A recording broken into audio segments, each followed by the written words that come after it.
Hey guys, तो आज की इस वीडियो में हम बात करने वाले हैं कि अगर आप एसआईपी नहीं कर सकते, मतलब आप हर महीने कुछ अमाउंट नहीं डाल सकते, क्यों? कभी होता है कभी नहीं होता, तो उसकी प्रॉब्लम की वजह से बहुत सारे लोग कह सकते हैं कि मैं एसआईपी नहीं करना चाहता, मेरे पास अभी 50,000 रुपये हैं, मैं 50,000 रुपये डाल देता हूँ। ठीक है, फिर मेरे पास होंगे या नहीं होंगे मुझे नहीं पता, लेकिन अभी मैं 50,000 रुपये डाल देता हूँ, तो ये 50,000 रुपये कितने दिनों में और कितने दिनों में कितने परसेंट की दर से 1 करोड़ रुपये बन जाएंगे। ठीक है, मैं अपना खुद का पोर्टफोलियो आपको दिखाऊंगा, उसको बताऊंगा कि ये कितने दिनों में होगा।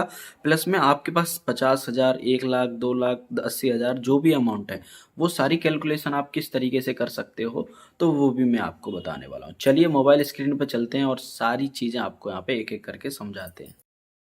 तो देखो गाइज, मैं यहाँ पे मोबाइल स्क्रीन पे आ चुका हूँ। यहाँ पे मैंने S I P calculator grow का ओपन कर रखा है। अब यहाँ पे देखो, ऊपर के साइड अगर आप देखोगे तो एस आई पी के बगल में लमसम का एक यहाँ पे सेक्शन है, इस पर मैं क्लिक करता हूँ।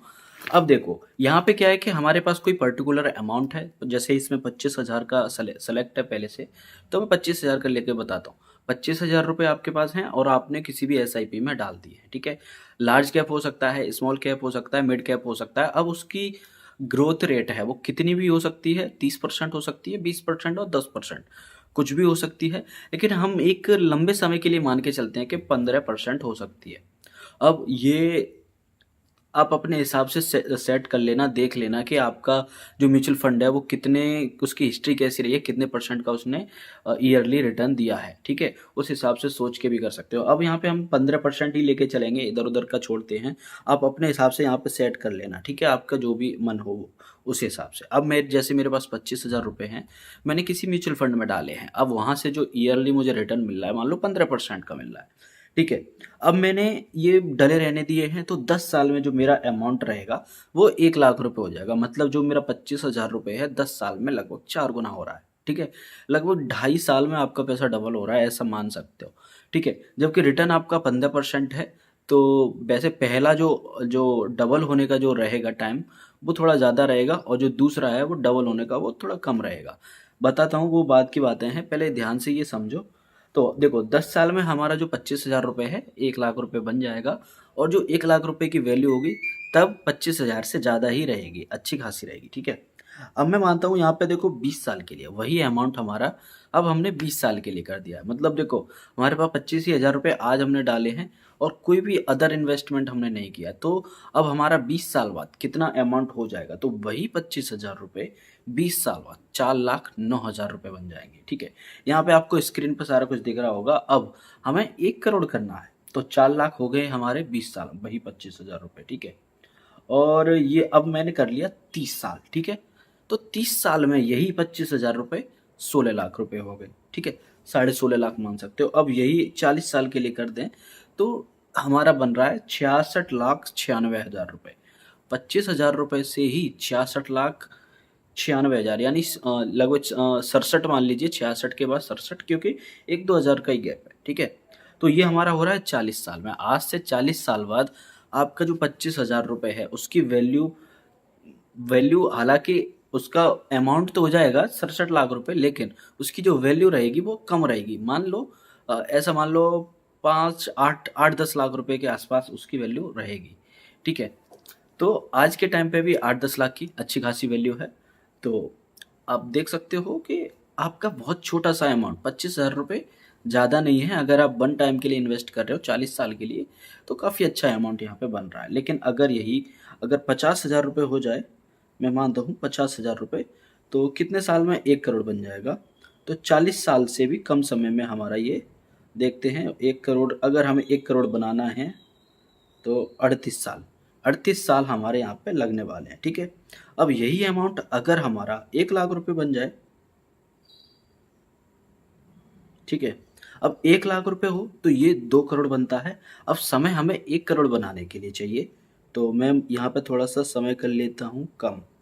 हमारे पास अगर 1 लाख रुपए है, तो 1 करोड़ बनने में 33 साल हमारे लग जाएंगे। अब अगर हमारा 2 लाख रुपए है, हमारा जो अमाउंट है, तो यही 2 लाख रुपए से 1 करोड़ बनने के लिए हमें लग जाएगा, 33 से नीचे करते हैं, और ये लगेगा 28 साल। ठीक है, अब मेरा जो आपने पोर्टफोलियो पहले देखा होगा, मेरा 6 लाख रुपए से ज़्यादा का पोर्टफोलियो है। वो लमसम अगर आप मान के चलो आज की डेट में कि वो लमसम है, मैं उसमें से ना तो निकालूंगा ना ही कुछ उसमें डालने वाला हूँ। तो ये 6 लाख रुपए से 1 करोड़ बनने में हमारा कितना समय लग जाएगा? यहाँ पे देखो, तो ये हमारा लगने वाला है 25, 26, 27, 28, सॉरी, अभी 6 लाख रुपए तो हमने सेलेक्ट ही नहीं करे। पहले हम यहाँ पे 6 लाख रुपए सेलेक्ट कर लेते, ठीक है। तो अब ये 6 लाख रुपए से हमें कितना समय लगने वाला है, देखते हैं देखते हैं। और ये 21 साल, देखो आज से 21 साल बाद, अभी चल रही है 25, 25 के बाद 35, 35 के बाद 45, ठीक है। लगभग 2046 में मेरे पास मेरे 6 लाख रुपए का 1 करोड़ रुपए होगा मिनिमम, ठीक है। अब लेकिन आज से 21 साल बाद जो मेरा 1 करोड़ रुपए है उसकी वैल्यू कितनी रहेगी? उसकी वैल्यू मान लो आज से 20 साल बाद 4 टाइम डाउन, यानी कि 30-40 लाख रुपए, ठीक है।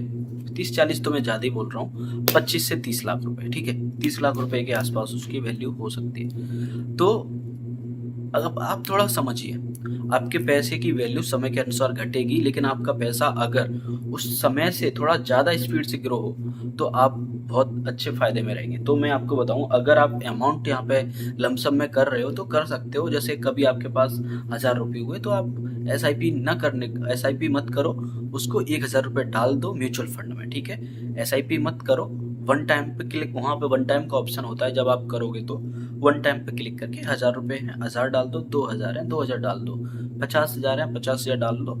ऐसे धीरे धीरे आपका जो इन्वेस्टेड अमाउंट रहेगा वो बढ़ेगा।